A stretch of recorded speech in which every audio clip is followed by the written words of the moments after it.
How to make the lock screen clock bigger on iPhone, iOS 26. Hey guys, in today's video, I'm going to show you how you can make the clock bigger on your iPhone lock screen using iOS 26. Stick around till the end so you don't miss anything important. Let's get started. So first, go to your lock screen. Once you're on the lock screen, long press anywhere on the empty space until you see the Customize button appear at the bottom of the screen.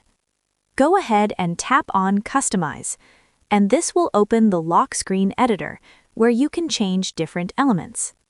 Now, focus on the clock. You'll notice a small handle at the bottom right corner of the clock. All you have to do is long press that handle and drag it downward. As you swipe down, you'll see the clock getting bigger and bigger in real time. Just keep adjusting it until you're happy with the size. Once you've set your preferred clock size, tap Done at the top, and your changes will be saved instantly. That's it. Your lock screen clock is now bigger and much easier to read. If you want to learn more cool iOS 26 features like this, make sure to check out my iOS 26 videos, and I'll see you in the next one.